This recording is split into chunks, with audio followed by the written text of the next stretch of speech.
guys, welcome back to my channel. My name is Monica and today's video is about envy. If you're new here, I'm wearing glasses, so you might not recognize me. Ooh, who is she? It's me, y'all.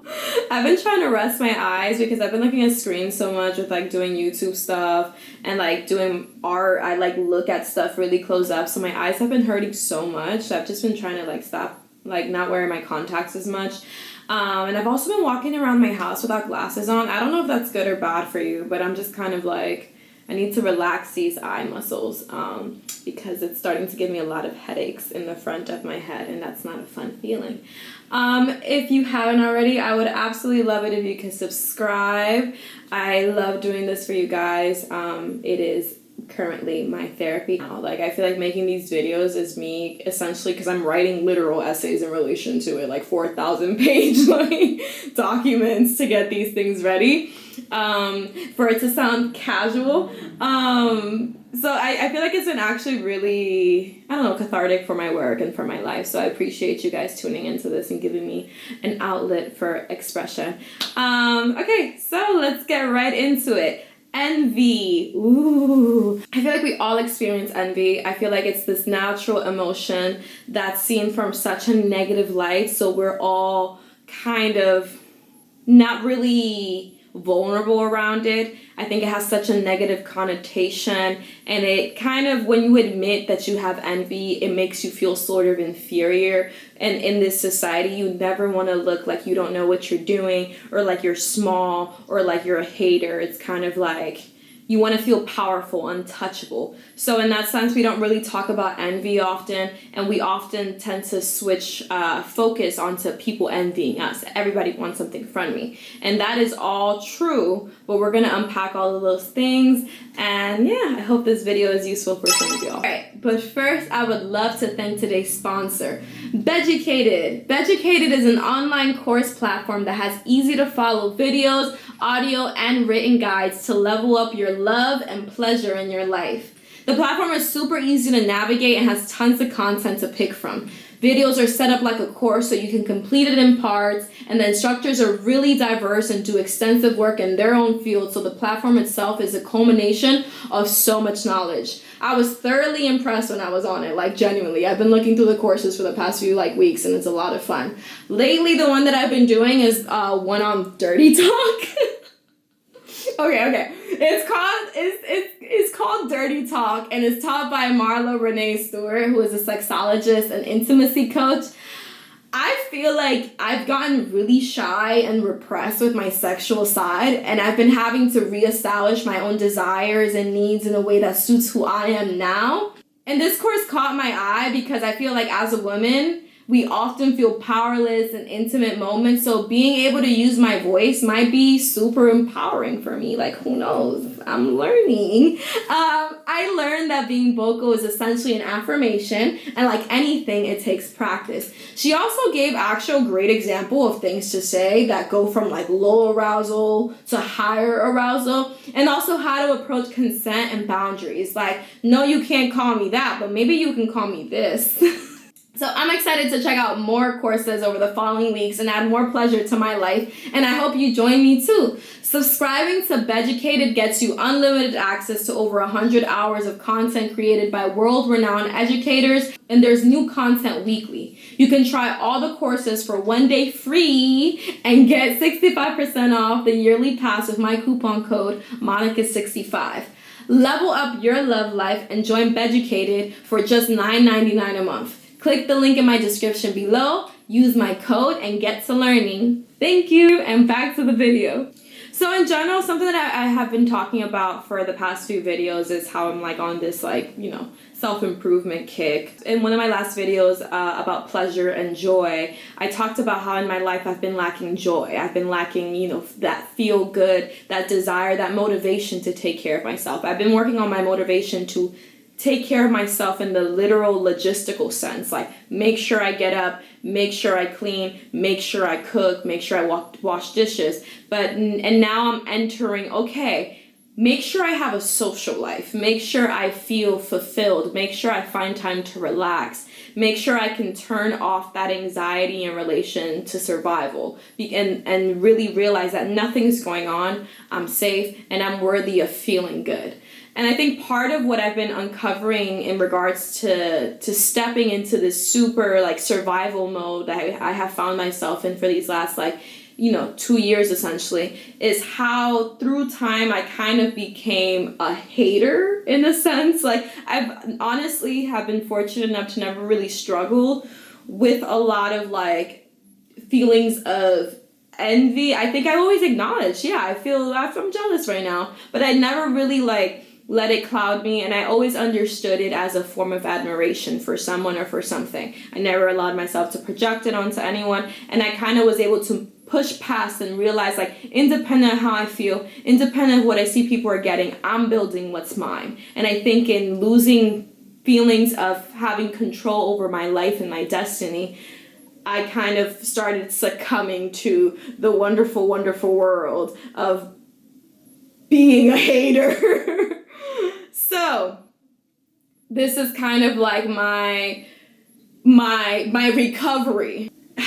And this is where we intro envy. So before we start, I really want to define envy. ContraPoints, her name is Natalie Wynn. She has one of my favorite YouTube channels on this platform. I love her videos so much. She did an incredible video on this topic a while ago. It's really comprehensive, and I'll link it below. And in it, she defines the difference between envy and jealousy. They describe the difference in one of two ways. The first is that jealousy is defensive. It's a kind of protectiveness over what is rightfully yours. Whereas envy is offensive. It's resentment over what someone else has that you lack. And the second difference is that envy is between two people, the envier and the envied, whereas jealousy typically involves three people, as in romantic jealousy, where you have the subject, the romantic object, and then the rival. And the subject is jealous of the rival because they're protective of their relationship with the romantic object. And that's also the dynamic of sibling rivalry, just substituting the romantic object for mommy. Of course, in ordinary English, people are always going to say jealousy when they really mean envy, probably because jealousy has less negative connotations. And I think it's pointless to try to fight that. Like, I wouldn't go around correcting people, but just keep in mind that there is a difference. So essentially, by that definition, jealousy is defensive. It's protecting your love interest in the example she gives, the things that you want. It usually involves three people or two people and an object. And you are jealous of the threat, of the person coming in and trying to take what you feel is yours, what you're protective of, what you're defensive of. Versus envy. Envy is more offensive, and it's rooted in sort of this resentment over what someone has. So it's usually you and another person. People normally tend to say jealousy in both circumstances, but envy is more often than not what they mean. I'm a big believer in feelings not being either good or bad. They just are. They're momentary. They're normal reactions to discomfort. The issue is when you aren't really aware of it as such and either try to rationalize it by moralizing. You don't recognize it as envy, and you try to make it like good or bad. And that's where it kind of turns into a bigger issue, but we will get into that. In general, we recognize envy when it's outside of us very easily. We recognize it as the envious friend, or as we're used to saying, the jealous friend. The individual that's like high-key a hater. The examples people often give are like, they're laughing at you, not with you, they bully you, they embarrass you in front of people. I've seen TikToks that are like... Oh man, I've seen TikToks, sorry, I'm getting secondhand embarrassment from the idea of this. I've seen TikToks that are like, that one time my friend, when we were around a bunch of guys and my friend was like, girl, how's your yeast infection? Like, I would literally die. So that would be a envious friend, because it's like we operating out of competition right now, because you see me as a threat in front of these people that you want. Or you could say it's also a jealous friend, but it's like this person's envious of you. They gotta knock you down a little. They gotta humble you a little bit. Yeah, they tend to take bad photos of you, like blurry or crooked. Meanwhile, when it's your turn to take a photo of them, you're putting like your all into it. They're not honest with you. They move like they want something from you, or like you're taking something from them, or like there's not enough of whatever you guys are doing or whatever you guys want for the both of you. So I think in that sense, we often really recognize it. We also recognize it in parents at times. Some parents are seriously haters. They'll belittle your dreams, your talents, your intelligence, and they'll actively get in the way of your success. There's envious cis men, and I don't mean jealous people. Like, that will be a whole other conversation for another day. I mean some men, within what I've realized, are genuinely envious of cis women. And pardon me, this is a half-baked theory that I'm sure other people can understand and give me some more sources to break this down. Because I'm like, so I believe that a lot of cis men are genuinely envious of cis women. And I don't subscribe to this way of seeing relationships, but this is one of the great ills of the patriarchy. Cis men resent cis women within the ways in which they have been socialized as men. The thing that men, for reasons they try to justify through biology or culture or just this is the reality of things. The thing that they want the most is sex, right? Though I would argue that it is not sex. It's not about sex at all. It's not about biology as they try to make it, but it's more so about the conquest, the possession, the dehumanization, the colonialization of another. It's about power. It's not about sex, because I feel like the guys that make the conquest for sex the most don't even, like, for example, the fresh and fit guys is like, I don't really care if I even make her come. I'm saying it's extra credit. It is extra credit, but it's still very important in a relationship. I know shit. I tell my man, like, if after a couple of times, you can I got blue balls, bro. Like, when's my turn? You know what I'm saying? Like, this is important to me too. What I'm saying is that you could still score 100. The making her orgasm gets you a 105. It's still A+ no matter what, but it's irrelevant is what I'm trying to say. Well, if you really like the girl and you want and you care about the length of the relationship, I feel like having her orgasm as well not only is pleasing for the average man, because you're unique, you don't care about that stuff, but a lot of guys don't care about it. They just I'm just voicing their opinion. Okay. I care. So, yeah. Wait, how do you feel about this? Do you care about enjoy making a woman bust or not? You don't give a shit. She got to come before I do. Oh, like you don't like sex that much. You really, if that's not a part of your interest, that the other participant is also enjoying it, you're actually not big of a fan of sex. Because for sex to be its most enjoyable, both people have to like be in tune. If you've ever that's why, for example, the first time you're having sex with a new partner, it's usually kind of whack in comparison to like sex later down the line, because it's like literally you guys don't know each other. So I feel like the people that are on that constant conquest, you don't actually like sex. You like the pursuit of power, the pursuit of acquisition. You see this as something to be taken from someone, and that's how you define your self-worth. But anywho, they treat cis women as this thing to conquest, and what's in between their legs is the thing that they obsess over. Men talk about this constantly, feverishly, and they create an entire reality around this, around the conquest, essentially. And women denying them entry to this enrages them. They resent women for their power to say no to the thing that they want the most. And I'd argue this is rooted in envy. They want her so bad, not even her, the idea of her, or an idea of a her that they've built in their head. But they want her so bad that the fact her choice is her own enrages them. It's obviously not as simple as this, but for me, I can always tell the type of cis man you are just by how you approach a desirable, pretty girl, like how they reject you, like how you approach that says a lot to me about the kind of man you are. Or even how you reflect on a woman's beauty in regards to her, like her success. Like, oh, if you're the type that's like, oh, she only got that because she's pretty. I'm like, I know exactly the type of guy you are. Bye. I had a realization. I was in Miami with my girl, and a couple guys from the beach, like working on the chairs and stuff like that, came out to me like, yo, I love your videos, bro. Keep it up. Fist pound, move on. And then the same amount of times my girl was getting the same attention. Wow, you're so beautiful. I love what you do with your hair. Thank you. I was like, why do we have the same self-esteem? It took my whole life sitting in the basement of a train station with an ungrateful cameraman. You know what she did? Took a shower, put on some lotion. Not admitting that or seeing that is living in a level of ignorance that I think is a lie. I needed to work my whole fucking life for what you get by showering. That's the basis of how the world sees us. Now, I know that in this, he's trying to be funny. This literally randomly popped up on my YouTube recommendations. I keep getting random, like, and trust me, I love getting all types of content. I listen to men, like cis men and their content all the time. But there's cis men that I'm like, word, I agree with what you're saying. Or like, this is like rooted in like some misogyny, but I understand the general gist. Like, you're not trying to intentionally belittle women. Like, it's not really rooted in that. And I think I find fascination in understanding different perspectives. This popped up on my recommendation because I did the Fresh and Fit video, like the manosphere, alpha male, whatever, like video I did. I keep getting like Fresh and Fit and like random stuff in relation to this. So this is one of the ones that keeps popping up. And the other day I was watching TV with my boyfriend, so I was like, whatever, let's just click this, because it's like, oh, someone like asking questions on the train platform. Cool. Like, those are sometimes pretty funny, like the videos where they're asking people like how much they make, like how much is their rent, how much they make, whatever. So I was like, all right, let me just click this. Don't know who this is. Immediately, this is like one of the first things that pops up. I'm like, I know exactly what type of guy he is. I know exactly what's going on.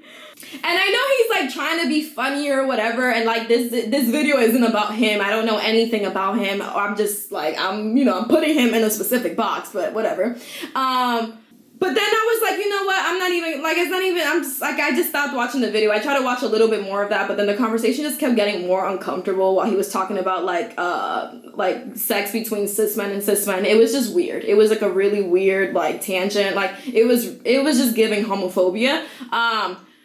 But then I was on TikTok the other day and a video of him on the Fresh and Fit podcast popped up, and I was like, here we go, a meeting of the minds. I knew it.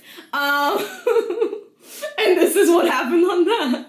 Women are, I think they're jealous of the power that men have. Because if we're going to be honest, got it. That's it. Being a man Bingo. is better. It's better. We get to stand up to pee. We have better decision-making skills. You don't get emotional all the time. Like, it's just like you're built better. You're stronger. You get to like, you're the fucker. It's better. It is. Would you, if you had the choice in life, would you rather get fucked or fuck? Everyone would rather.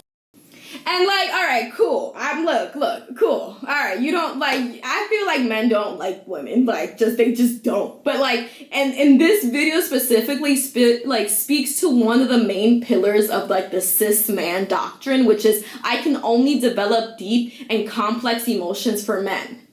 Like, that's like pillar number one. Like.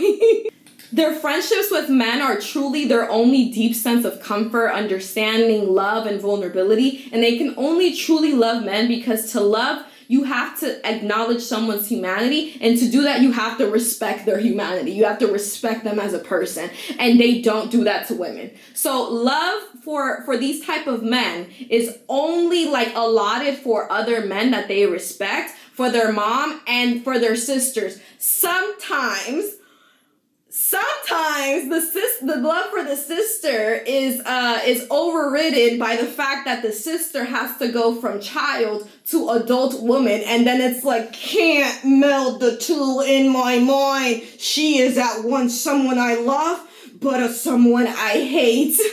So for some cis men, funny enough, they go from this is my little sister to literal bullying and emotional terrorism within the household of their sister whenever she reaches a pubescent age. So that's one way in which that can play out. Or they just become hyper protective and controlling and regard her as their possession. And they're just like in this eternal power struggle with the women they're trying to bring into their life. And the ones that they can control, they like hate because they're not challenging them enough. And then the ones that challenge them, they hate because they're not fulfilling that like need to like soothe their like fragile egos. And it's like, okay, we get it. You're fighting demons. The demon is bisexuality, by the way. Just I'm kidding. I just feel like sometimes of all the things that this world could be, right? Like, I feel like life, like when we're born, like we don't choose anything. We literally don't choose anything. We just randomly ended up here on a random Tuesday afternoon in a delivery room, right? We could have been born in 1462. Wait, isn't that when? Never mind. We could have been born in 10,000 BC. We could be born right now. You know what I mean? And of all the things that we could use our human power to do, these are like the struggles that we're like contending with. It's just like, it's absurd to me. Like, this is just really absurd. But like, let's carry on. It's like, yeah. It's sad. I feel like we constantly keep reinventing the wheel. But yeah, we learned about the ways in which like people will wish ill upon us from young. Like we learned to protect ourselves from their envy, from learning to stand up for ourselves and be confrontational. Like, you know, if a kid took something from you, if you may have the mom that's like, go beat them up right now. Or to avoiding problems and being more passive and shy. Like, hey, don't even get into problems. Just don't fight. I don't know. I don't have a kid. I don't know what you would tell a kid. To knowing maybe not to talk about certain successes around certain people because we know that we can invite envy when we do that, and that can put us in harm's way. To even engaging in superstitions to ward off people's envy and like the evil eye. The older I get, the more I truly see how much envy there is, and it can be as petty as like someone not letting you know you have something in your teeth around someone you like, or like literal obsession that then turns into murder. So, you know, the range, there truly is a lot of range in the way people express their envy, and I feel like I've grown up pretty naive because I'm not naturally that envious. I have not recognized people's envy, and as someone that has had, this is now me getting into personal anecdotes, as someone that's been on like social media for a long time and has had a lot like social clout in that sense, I came through from the perspective of like weird art kid. It's like, I don't really care about these things. I'm just trying to be like present with you and have a good time. But I never really realized how like some people were actively like clowning me in front of my face, or actively talking down to me in front of my face. I've literally, even to this day, I struggle with the idea that people are speaking negatively about me, and it's not because I'm arrogant. It's literally because like I'm like, what could you possibly say? Like I'm like, what am I doing? I'm kind of ignorant in that sense.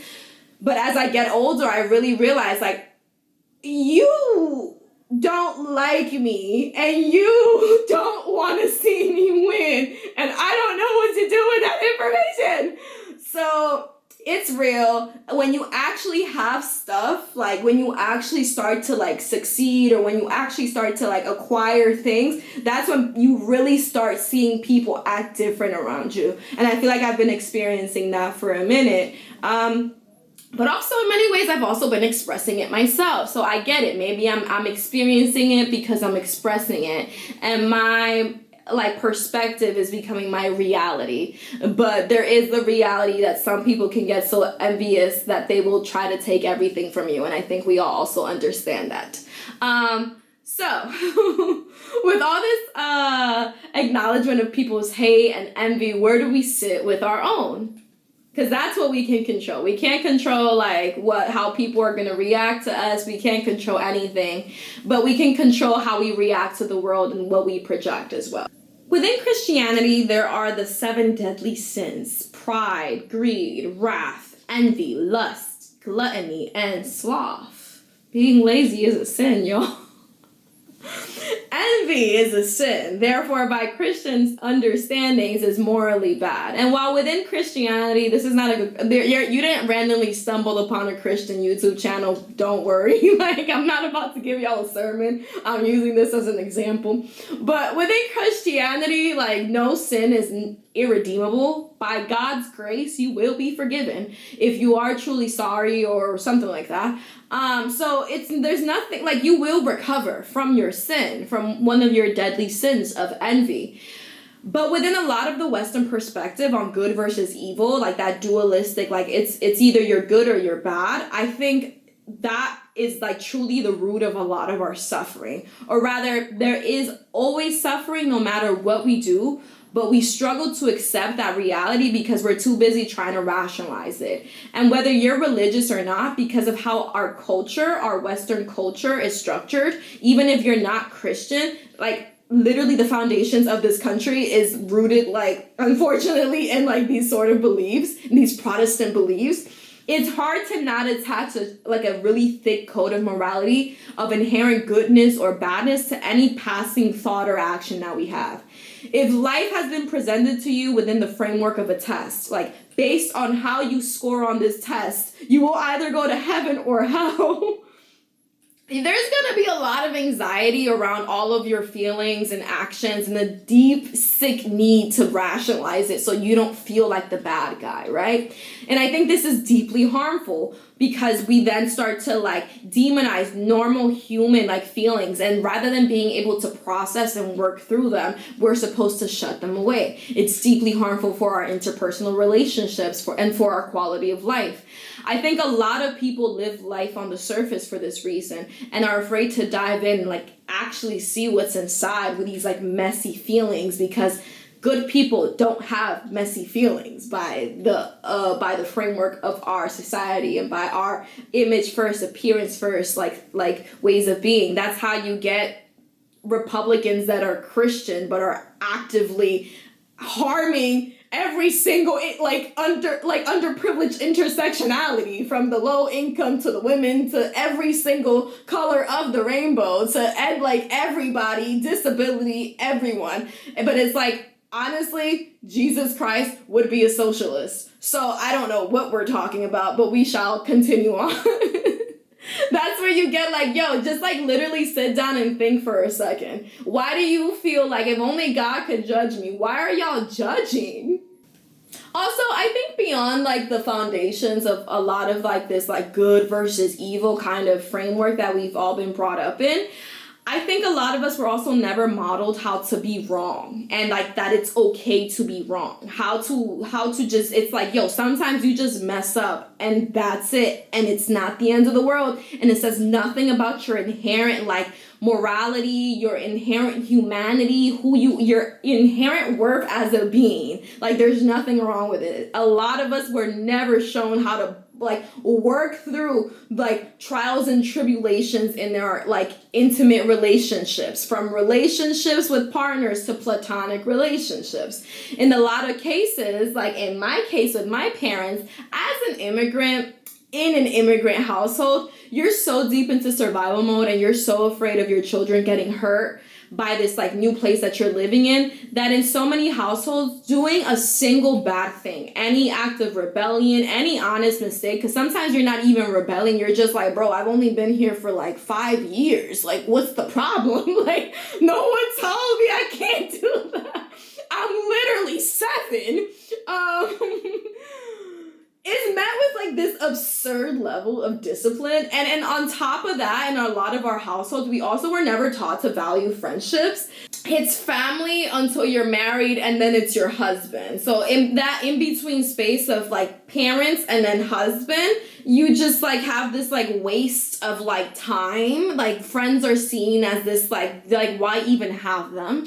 And you're never really taught how to preserve them. And rather than thinking hey, you guys had a disagreement during after school, go apologize. You actually, you actually value this person. You're taught, oh, well, she's just jealous. Oh, well, you should just be focused on your grades. Oh, she's just a bad influence anyway. You're actually smarter. You actually have a chance. Why do you want to be friends with her? Why are you trying to do everything that your friends are doing? Why do you even have friends? You should be focusing on your school. Why do you have friends? You have a family. So no adult has ever modeled working through a confrontation and disagreement in a productive and healthy way. So when you get to adulthood, you're essentially going to be repeating the same patterns, except this time you're an adult and it's socially frowned upon to be an ass. So it's kind of something to really realize. It's hey, just approach it with humility.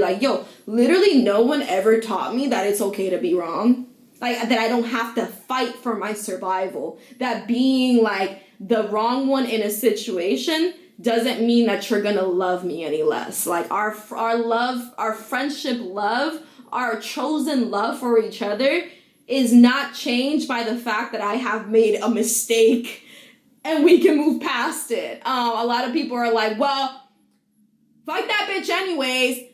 She never mattered to me. And it's that's really sad. But I get it. A lot of us were literally never taught how to work through that. So I say all this to say that while there are truly haters, people that aren't going to wish you well, people that don't have your best interest in mind, I think we need to talk about how we feel envious, and that's okay. And beyond the moments that we can identify as envy, like towards us, what does it look like and feel like when we're actually envious of others, but are also trying to rationalize it, and how that can transform your life for the worse. So in general, feeling envy occasionally is normal and healthy. It's perfectly fine to hear a friend share an opportunity, share like some great news and like that you would have loved to have and feel a bit of envy, but then you move on from it.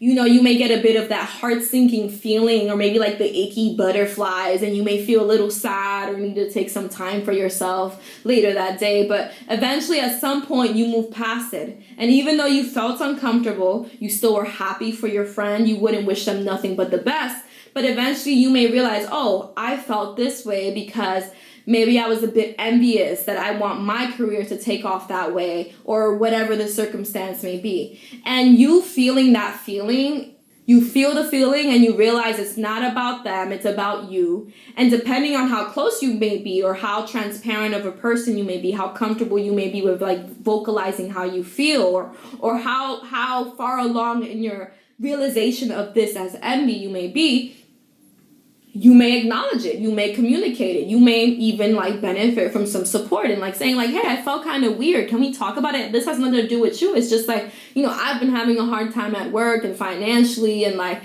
I'm so proud of you, but it's just like, and then you can have that conversation. I often will be like, I'm so jealous. That's incredible. I'll say that in a more lighthearted, casual, humorous tone, and through that I'm essentially channeling what the positive face of the double-sided coin of envy, like what the other side of it is, which is admiration. You shared this incredible news with me. I admire you so much. I want to be you. I love you. I'm obsessed with you. But the other side of that, when you're not in like your best state, is envy. Is you're gonna be like, in your head, you're gonna start internalizing like, that bitch is not working that hard. Why she got that? I am definitely more qualified than her. Like, that's where that little, like, icky, envious feeling is going to corrupt your brain and turn a situation that has nothing to do with you, with someone you love, into the worst case scenario. And in it, you are, like, trying to uplift yourself by trying to put someone down. I think it's also fine for you to be triggered by someone's blessings. We are all healing. So if something makes you feel some type of way, enacting toxic positivity, basically being like having those negative thoughts and being like, trying to be like, I don't think negative thoughts at all, actually. That wasn't even me. Like, positive, like, let's go, like, write some affirmations. I am the best. I'm doing good. I am the best. I'm doing good. Like, pretending like that didn't just happen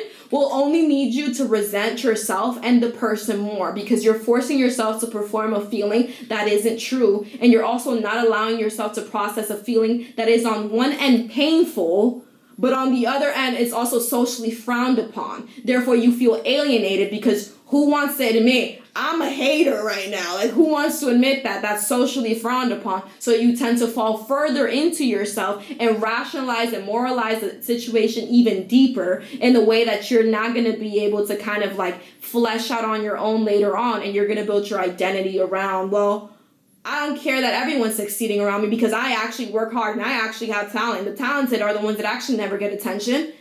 And all of y'all are fake. Of course, like, you got that job, like, because the people at that company are actually stupid. And I'm so smart that they would never even look at me. Like, I feel like a lot of people make that, like, transition from, like, hope and, like, oh my God, the future and, like, I could do so much to, like, well, I actually didn't even want to do those things anyways because I'm actually meant for bigger and better things. And it's like, be honest with yourself. You're bad.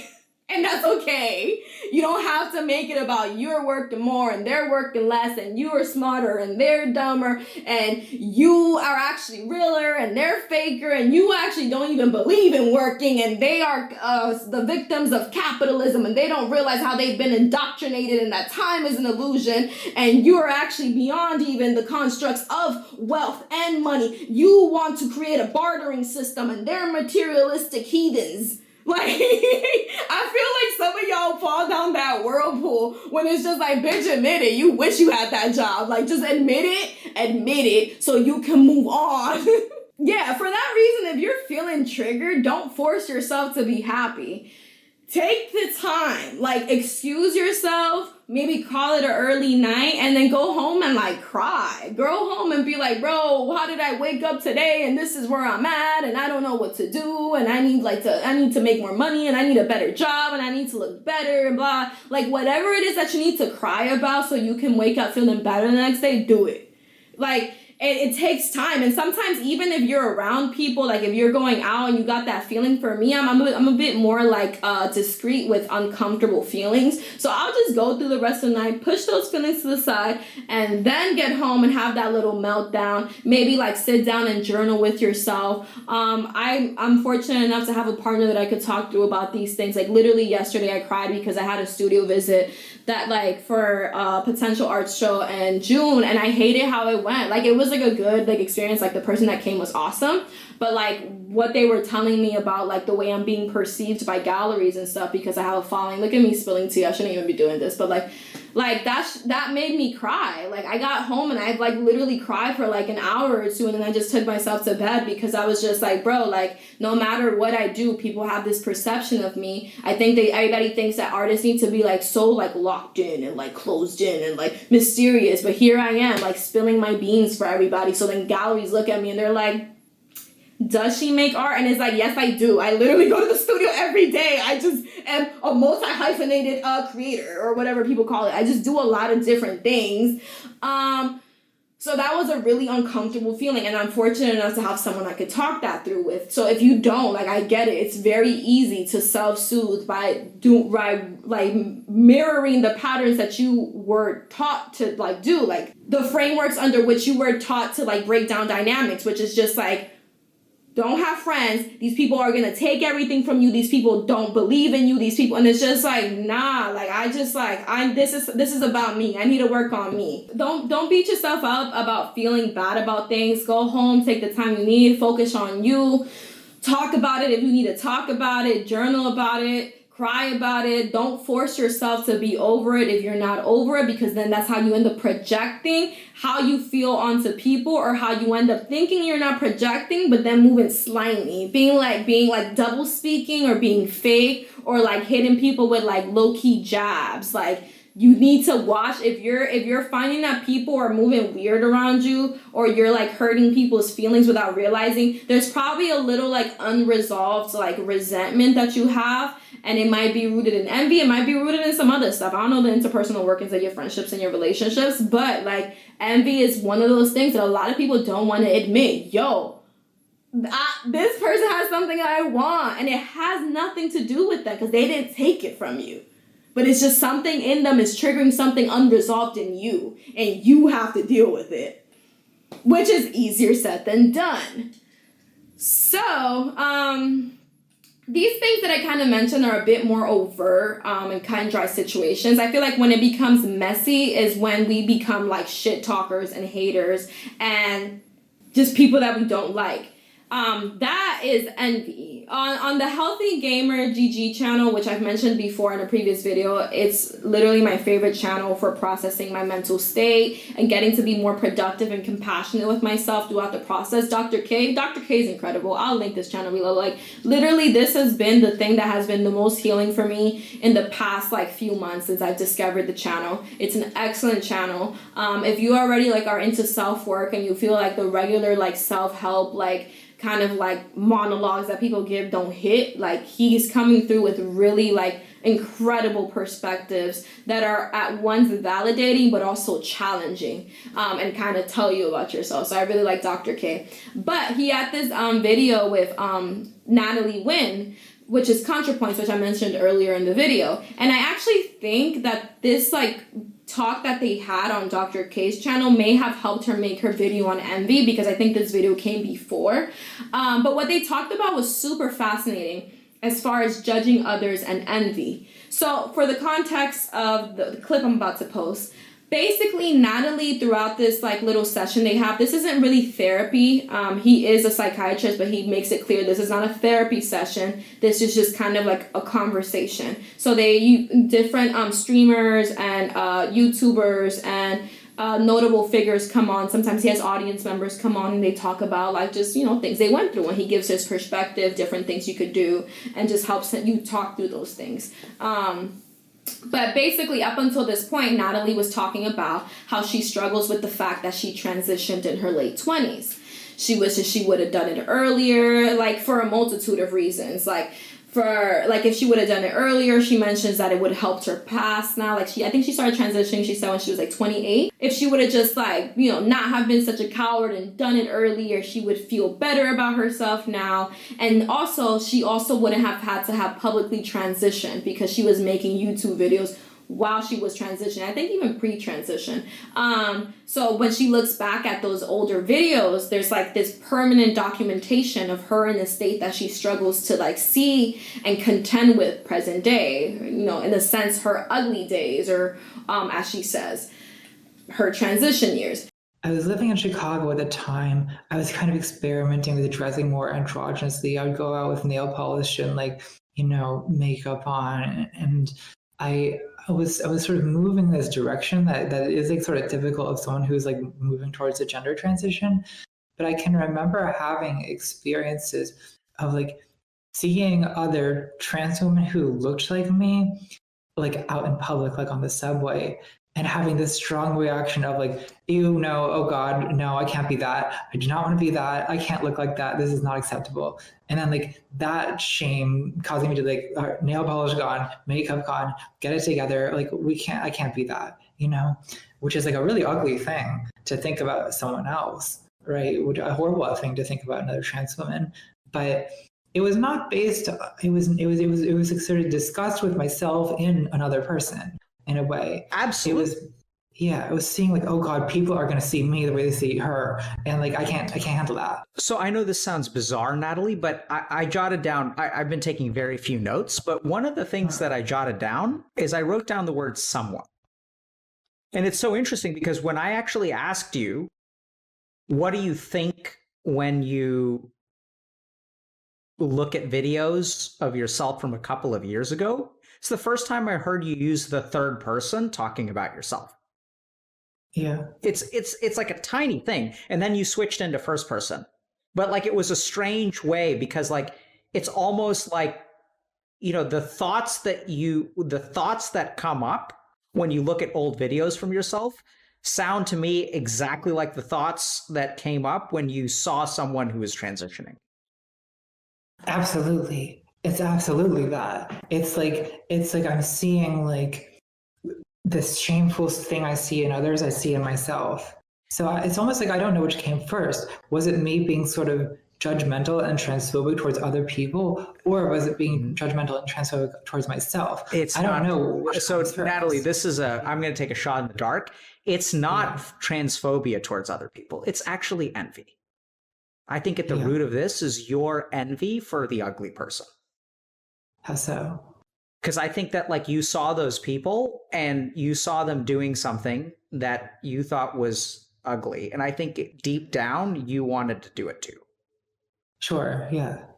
And so I think there's more there than transphobia. There's more there than revulsion. There's, I think, as you mentioned, right? I think there's envy wrapped up in that. That I don't have the courage to be the ugly person that maybe I should be. I don't have the courage to be ugly. Yeah, I'm afraid. No, it is that. It's it is a kind of, I guess, cowardice. I can't, especially at the time, it was I cannot handle the life this person is living. Yep. Right. So I think that self-judgment doesn't come. I mean, so I think, if you look at the internet is going to call you many things, Natalie. But coward is not going to be one of them. Yeah, maybe not. Right? So that sense of cowardice doesn't come from the outside. It comes from you. It comes from your own judgment about not doing this thing. And that's regret is rolled into that too. Yeah. Right? What do you regret that you weren't what? You weren't courageous. You didn't do it earlier. Didn't do it earlier, yeah. Right? And then you judge yourself for like not being courageous. So the first time I saw this, my brain was like blown. I think this is a clear example to follow because she wanted to transition. Anyone who was trans, that she saw was trans, she felt hate towards, which was envy, because they did what she feared the most, which was essentially be themselves, be herself. And since that realization that I got from that video of how that dynamic can play out, I've started really sitting with how anytime I feel cringe, anytime I feel kind of peeved, because I feel like when you hate, like when you feel like, that's kind of like okay, I'm having a strong reaction. Maybe that's something for me to unpack. But like even just like that cringe, that like secondhand embarrassment, that like that's something for you to unpack because that's someone just minding their own business. How is it triggering that kind of reaction out of you? If you're on the self-work journey, you know this is a kind of projection. You know that you shouldn't project your reality onto things. But even when we are really good at understanding this, we're still envious and we may miss the mark. Because rather than acknowledging, oh, I'm being a hater, you may rationalize it in a way in which it's just like, well, no, actually, because I am better than them. And you can make a really solid proof argument, like a really solid rationalization that makes your judgment, your envy seem credible. So by rationalization, I essentially mean like a good argument, a good case for something. As someone that's quite judgmental, me, it's because I'm a Virgo. Me with actual mental illness. It's funny, I'm a Virgo. No, you just have unresolved trauma. No.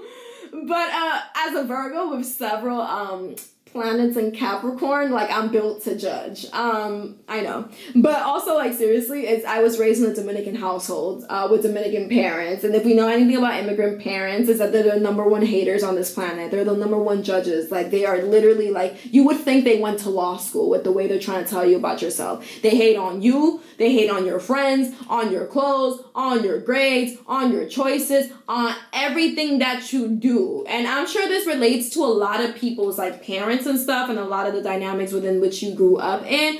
But like couple that hater judgy energy with a very valid fear of this country because it's like literally a new place. And because of that fear, the pathological need to assimilate for survival, you are going to be a judgmental ass. You're literally built to find problems and how to avoid them, how to stay safe or like quote unquote safe, how to let your fear guide you in this new space and how to see what's different in a new place because you are different in this new place, how to acknowledge like, oh, okay, that's different, that's bad. Because you're standing out, and when we stand out, bad things happen. So that makes me really judgmental as a person. Like it's something I actually have to like catch myself on and be like, that's actually not about anything that they're doing. This is about me and like the fact that I was beat over the head with this idea of how I should or shouldn't be. But yeah, I'm literally gifted with the curse of knowing what's going on. And the issue with all of this, with this like the way I was raised to judge and all these things, is that I feel like as I'm getting older, I'm getting like a teensy-weensy more miserable. And sure, the pandemic, financial struggle, all of that definitely adds into it. But I feel like I'm letting like go of that like kind of like naive, sort of open, go with the flow kind of personality, and I'm having a hard time like finding a balance between full-blown miserable boomer hater and I'm dragging myself, it's not that deep, and also like, you know, free-flowing happy artist mentality vibe kind of person. So I find that like my occasional pickiness, like it's my little quirk, and my heartfelt problem solver nature that's like finds the problem in you and helps you fix it is turning into a hater.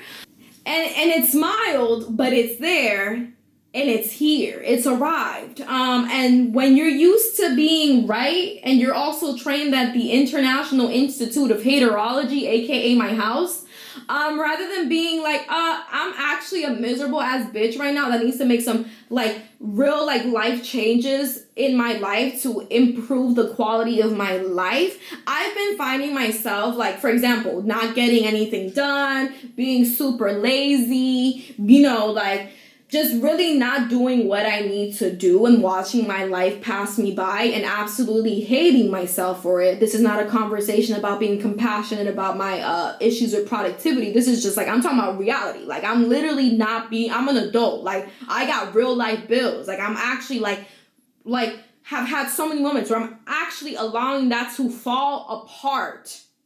And then my brain goes, get your fucking ass up and work. It seems like nobody wants to work these days. That's so true. You have to surround yourself with people that want to work. Like, what is wrong with me?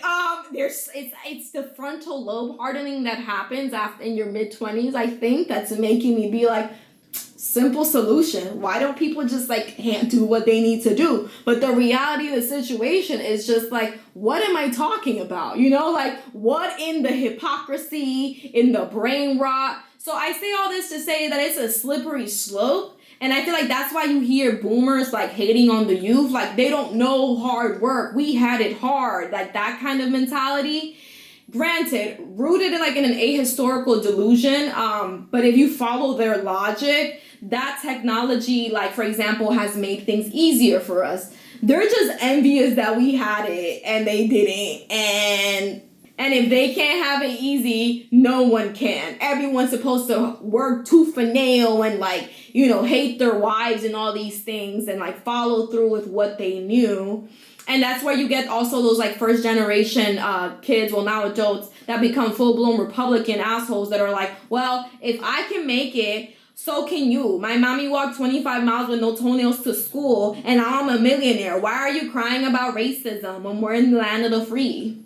And it's like, I don't think you know how to like contend with how traumatizing it was for you to have to get there by like bootlicking racists and allowing them to call you like Goya bean and Mexican when you're not Mexican. They just call everyone with a Spanish accent Mexican. And now you're here mad at these kids, the new generation, for being vocal about real life injustices that you face, but you were able to put to the side, and like having to deal with the reality of what they're talking about makes you have to face that like your success is rooted in a delusion of assimilation. But I'm also conflating a lot of things right now just to say that I've been working on recalibrating my envy meter towards admiration. And it's not toxic positivity, but rather acknowledging the feeling of hate, or when I obsess over someone or something, allowing myself to process it and then recognize what it is about it that I wish I had. Like, all right, unravel, spiral, you know, complain. All right, so where do we move on from here? What happens now? Like, what am I going to do, like, to improve my life? How can I, you know, like allow someone to do what they do and do what I do? Rather than being like, case closed, I'm better. Like that's not productive towards anyone. Because it's like pretty easy for you to create a foolproof reason as to why an individual sucks and then develop contempt towards them because maybe they're not working as hard as you, or they're not as great of a friend as you were, or whatever it is you're trying to rationalize it. It doesn't mean you're not envious of them, because really question some of your biases. That loud person, for example, that doesn't get off their phone when they enter a communal space, like they walk into the lobby, they're still on the phone talking. It's easy to be like, wow, they have no home training. They clearly don't care about others. And then you start moralizing it like, wow, they're a selfish, bad person. When it's like, are they really? Or are you just like too ashamed to allow your voice to take up space in the room, and you're envious of their confidence, of their like you're envious of the fact that they really don't care right now, that they're that oblivious, that like you as a child, it was pounded into your head to watch your how you speak and what you say and how loud you say it. And now you're watching someone go against all of the rules, all of the arbitrary rules, and you're like, how could they? And it's like, literally, sometimes you just get a call and you just gotta talk. And like, it has nothing to do with you being a good or a bad person. Or like that person that enters a fine dining restaurant in a too short dress, or maybe they're like curvy and you're like, wow, clearly they have no sense of fashion, or wow, they must be trying to get everyone's attention here. Like, I would never, if I looked like that, I would never dress like that, etc., etc. Like, you wish you could be that free. You wish you could do what you want. And sure, you can say, I don't want any of those things. There are rules and expectations for reasons. I like what I like. I have my preferences. But I think on one end, all human beings want freedom. I think we understand on at least a subconscious level how much of a pain this like reality is. Like how hard it is to just like have to be like complicit in this construct, you know? So in a sense, I think we all could just be like, whatever. I think that's why we have a fascination with artists and musicians, and why we watch in awe like they're gods, like pull up to full-blown arenas to watch Jack Harlow like do his thing, like, because it's literally like, wow, through this moment, I am vicariously as free as you. I think we wish we could do what we want, like, but we can't because we're being held back for a multitude of reasons that we don't have to get into. Also, if you really didn't care, you're like, this is my preference, this is who I am, another person's way of being wouldn't impact yours. It really wouldn't. As an obsessive person, I take what I obsess over and I then realize like, this is like reflective of where I'm at in life. So I love to hyper fixate on little subtle things, little tiny subtle little details about the way in which someone's voice inflected, or like the way in which like someone wore something and that doesn't make sense. Like I will literally like talk my boyfriend's ear off about it. And then at the end of that like whole like case that I've built, I've realized, oh, I actually am having a really bad day because this, and that. And I actually like admire them. And like, that's something I've been having to like work through, which is just like, I'm like regressing to like really weird behavior because I'm in a really weird phase in my life where I'm having to redefine who I am and what I want and reestablish myself in a multitude of different ways. And I'm having to tackle so many different realities about myself that it's making me lash out in other ways. So it's like, aha, I did make progress over here, but let's see what I can get away with over here. Like, I feel like it's like a back and forth, and that's just like a reality that I've been having to deal with. It's like, yeah, if I was truly free, I would not care. But yeah, it's all a journey. I feel like when I was younger, I was more accepting and courageous and free, but also that's like a romanticized view of like the past, because I'm like, when I was 20, I absolutely hated my existence. I feel like when I look at the idea of me being free back then, I think it was more from a nihilistic perspective. Like legitimately, if a truck hit me on my way to class, I can't care. Literally don't have the capacity to, because I am in the midst of a world-shattering depression, and the only philosophy I identify with right now is nihilism. It means nothing to me. So in that sense, I was free. Yo, you do what you want, because what is wanting? Nothing means anything. You know what I mean? So I feel like that's how I was functioning in my early 20s, late teens, and then like I managed to break free from that and to be in a much more loving, open sort of like space. And then now I'm at where I'm at, and I feel like I now have like things that I'm afraid to lose. I'm not operating out of nihilism anymore. I actually am having to deal with the fact that I'm like, when I turned 26 this year, I actually like cried, and I cry every year, but it was like, I literally was like, I made it. Like, it was so weird, because it's like, I never saw myself this far. I really never did. I thought like, I don't know what, like, I never visualized myself getting to this point. So now I'm having to deal with like, now that life is hard for sure, like, but now that I have things that I'm happy about, now that there's things that I want to preserve, now that I want to live a long life, I'm terrified. And like, that's making me like lash out in like weird ways. Like, so for that reason, I'm having to like meet myself where I'm at. You're not bad because you feel envy. We live in like a clout ass, flex ass era of like people just doing the most to deal with the fact that they have this like unfillable void in them. And just as you're going through your own trials and tribulations on a daily basis, so is every single person that you envy / admire in life. Even if their social feeds like look put together, comparison truly is the thief of joy.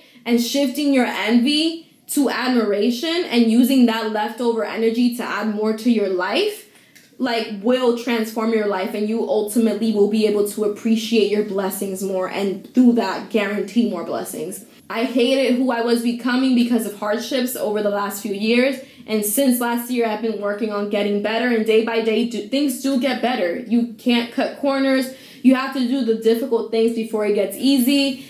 Walk before you run. It's a cliche. It sucks.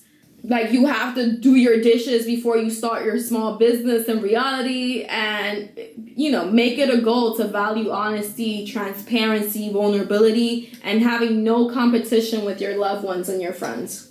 So thank you so much for tuning in for another video.